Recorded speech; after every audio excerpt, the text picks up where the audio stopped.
Hitler was seething. American troops had breached German soil for the first time, and now they gathered outside Aachen, the Imperial City, Charlemagne's legacy, the symbolic heart of the First Reich. Its capture was a humiliation the Reich could not endure. The first American probe attack into the city had already unraveled the local Nazi government. Officials charged with defending the city, gripped by fear, stuffed their pockets with stolen wealth and fled aboard a commandeered train. But there was no escape from Hitler's wrath. They were hunted down and condemned to the Eastern Front. Now, his rage boiled over into a single, unrelenting directive: Aachen must be held at all costs. To this end, Hitler poured 20,000 reinforcements into the city, along with the might of the 116th Panzer Division and the 3rd Panzergrenadier Division. The message was clear: this was a fight to the end. The Allies understood Aachen's significance.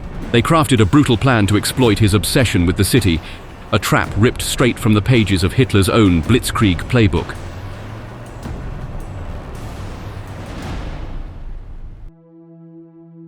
By the summer of 1944, General Dwight D. Eisenhower's Allied armies stretched a victorious line from Maastricht in the north to Belfort near the Swiss border. Germany was reeling. Her losses were catastrophic. The Reich's very borders now stood exposed, her once mighty army teetering on the edge of collapse. No propaganda, no bombastic speeches could mask the grim reality. As August bled into September, Lieutenant General Courtney H. Hodges and the 1st U.S. Army stood before the ancient German city of Aachen. Militarily, the city held little value, but psychologically, it was a jewel the Nazis could not afford to lose. Aachen was the birthplace of Emperor Charlemagne, the heart of his Frankish Empire, and what Hitler claimed as the First Reich. Initial American probes into Aachen's defenses met unexpected resistance, and lacking supplies, the First Army pulled back. They failed to see how fragile the city truly was. Inside, the small garrison of defenders had barely managed to set up a defense. The mere threat of attack sent Nazi officials to commandeer a train, fleeing in disgrace and leaving the civilians to their fate. Hitler's fury was swift and brutal. Aachen's leaders were arrested, stripped of rank, and condemned to live the rest of their days in the hell of the Eastern Front. The city's defense fell to General Friedrich Koechling and the 18,000 troops of his battered 81st Corps. His forces were a patchwork of understrength divisions. The 183rd Volksgrenadier and 49th Infantry guarded the north, the experienced 12th Infantry covered the southeastern outskirts, and the tattered remnants of the 246th Volksgrenadier Division dug in around the city itself. By early October, reinforcements arrived. 2 veteran Panzer Divisions bolstering the defenders with 24,000 troops and heavy armor. Confident but cautious, Koechling braced for the inevitable American assault, wondering where the hammer would fall. For Hodges, the situation was tempting. Allied planners had never anticipated reaching Aachen before May 1945, and here it was, the door to Germany seemingly wide open. It felt too good to be true. Sergeant Harley Reynolds said, "I can remember the talk and comments about the city of Aachen, that no way would the Germans give up this city without a fight to the last German standing. I felt that there was a good chance that they would possibly drive us back with a big counterattack. We were a finger sticking out in front of the US line, a very dangerous position." Hodges had no intention of being drawn into a brutal, street-by-street battle for Aachen. He planned to fight the Germans on his own terms. Aachen wasn't the prize. Instead, Hodges aimed to smash through the Siegfried line to the north and south of the city. Once his forces broke through, they would link up east of Aachen, cutting the city off and leaving it to starve. It was classic blitzkrieg: bypass strongholds, disrupt the enemy's rear, and let isolated defenders crumble without firing a shot.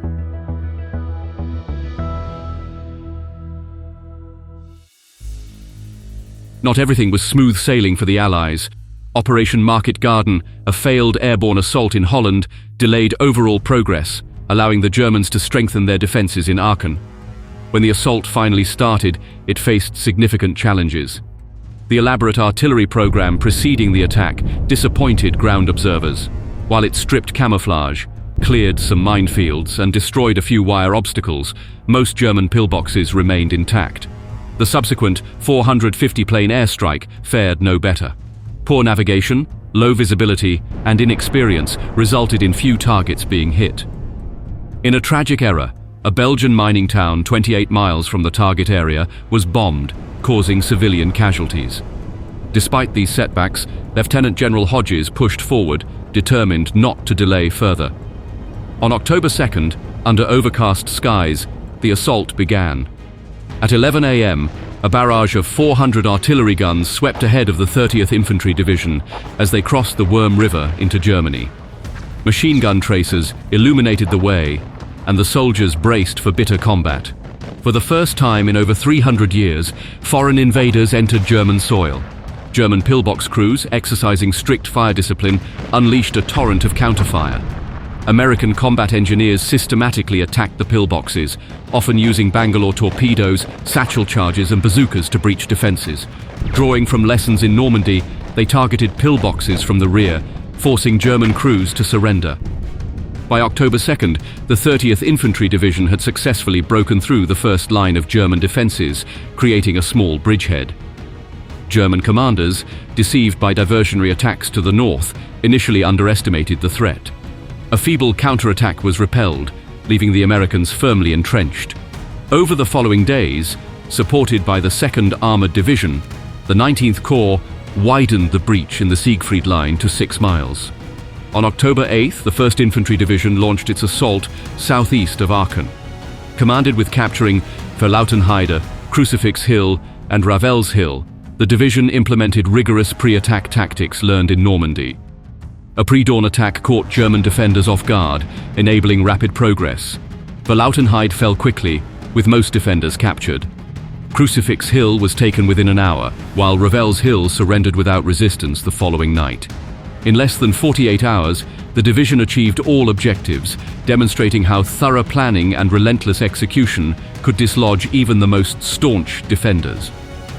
By October 7th, the 19th Corps had pushed 5 miles into German territory, securing positions north of Aachen. But the idea of encircling Aachen and letting it suffocate on its own was easier said than done. As the Allies advanced, German forces around Aachen mounted tenacious resistance, preventing a clean bypass. The Germans used the heavily fortified Siegfried line, which Aachen was part of, to slow the Allied advance and launched counterattacks to protect the city. The persistence of these defenses made it clear that bypassing Aachen without neutralizing its defenders would leave a significant threat to the Allies' supply lines in the rear. Despite the almost complete encirclement of the city, the Allies would have to bite the bullet and capture Aachen the old-fashioned way. On October 10th, Major General Clarence Hübner, commanding the US 1st Infantry Division, issued an ultimatum to the German garrison in Aachen: surrender or face annihilation. Colonel Wilk refused. The city's fate was sealed. By dawn on October 11th, the assault began. Over 300 Allied aircraft darkened the skies, dropping 62 tons of bombs marked by red smoke plumes. The bombardment didn't stop. In the following days, another 5,000 artillery rounds and 100 tons of explosives pummeled the city, reducing streets to rubble and strongholds to flaming husks. Despite their weakening forces, German resistance was almost fanatical. Eisenhower knew this, saying, "People of the strength and warlike tendencies of the Germans do not give in. They must be beaten to the ground." Outside the city, 2 German regiments launched a desperate assault on Crucifix Hill, temporarily overtaking the position before being obliterated by a ferocious American counterattack. Inside Aachen, the fight devolved into a grinding slog. Infantry crept along the edges of streets shielded by smoke grenades and darting between doorways for cover.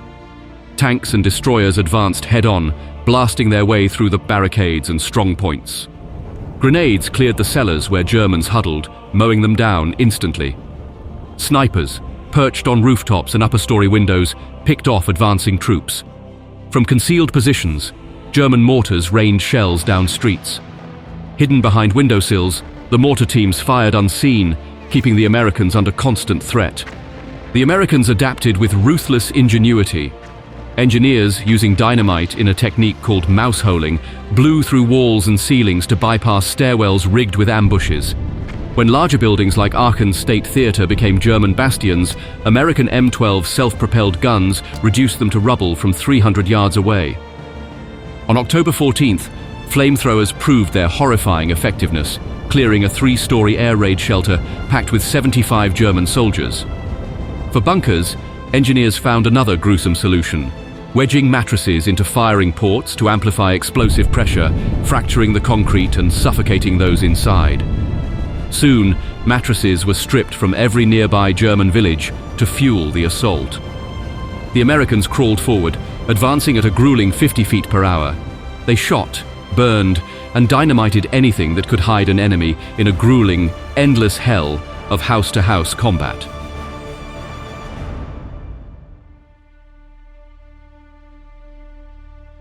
On October 15th, as dusk settled over the shattered city of Aachen, Colonel Wilk ordered a desperate counterattack.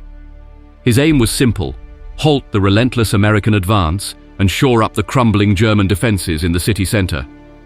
SS troops under Ring surged forward, colliding with US forces in brutal close combat that raged for 2 hours before the Germans were forced to withdraw. Wilk, now operating from the opulent Hotel Quellenhof, which had been transformed into a fortress, issued a grim rallying cry to his defenders: "We shall fight to the last man, the last shell, the last bullet." The hotel's billiard room, beauty parlor, and even the children's dining room became hardened defensive positions, fortified against the inevitable assault. The 3rd Battalion, 26th Infantry, arrived in Farwick Park on October 18th, aiming to take the hotel. American tanks and artillery opened fire at close range. The artillery fire slammed into the hotel's ornamental facade, tearing it apart. The 1st SS Battalion, entrenched inside, fought fervently, repelling several attempts to breach the building. A coordinated German counterattack temporarily pushed back the Americans, overrunning several infantry positions and buying the defenders a brief reprieve. But it didn't last. American mortar teams blanketed the area in relentless shell fire. An M12, self-propelled howitzer, rolled down Rolandstrasse, unleashing devastation alongside Sherman tanks and assault guns. The M12 poured 30 rounds into the Quellenhof, collapsing it into a smoldering pile of rubble. Survivors huddled in the basement, the only part of the building still standing. 2nd Lieutenant William Ratchford led his platoon into the ruins, grenades primed. Explosions echoed through the hotel as his men lobbed grenades into every basement entrance, choking the defenders with smoke and debris. When Ratchford positioned machine guns to rake the basement with fire, the Germans finally broke. As they cleared the ruins, the Americans uncovered a hoard of supplies: food, ammunition, and shockingly, on the 2nd floor, a 20mm anti-aircraft gun, painstakingly disassembled and carried upstairs by the defenders.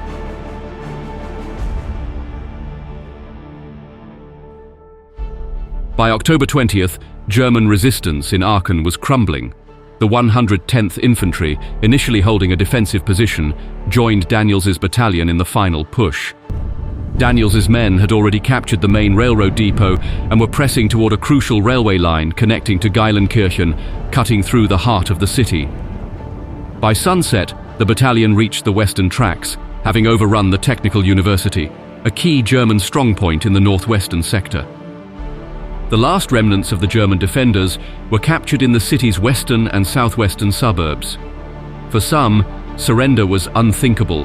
Faced with the shame of defeat and the horrors of war, they chose to end their own lives. Inside his bunker, Colonel Wilk clung to a desperate semblance of order. With his force reduced to 800 men, defending a mere 600 square yard perimeter, he requested 15 Iron Cross First Class and 147 Second Class medals, hoping to inspire his battered troops. Outside, Aachen was a smoldering ruin. By morning, the flames subsided, replaced by a cold, bright dawn. Allied dive bombers screamed overhead, hammering the Germans' last defensive circle. Lieutenant Colonel Corley refused to waste more American lives on a direct frontal assault. Instead, he brought up a 155mm gun and placed it 200 yards from Wilk's bunker. By noon, the gun roared to life, each shell smashing deeper into the German defenses. The relentless bombardment shattered the last remnants of resistance. Wilk, however, remained defiant. He declared over the radio that night, "We shall fight on. Long live the Führer." He held on until October 22nd. Yet even he conceded the inevitable that day. 2 American POWs emerged with a message of surrender. Aachen had fallen, the first major German city to be captured by the Allies and the symbolic capital of Nazi ideology. The victory cost the Americans dearly, though. It took over 5,000 casualties to wrest the city from Hitler's grip.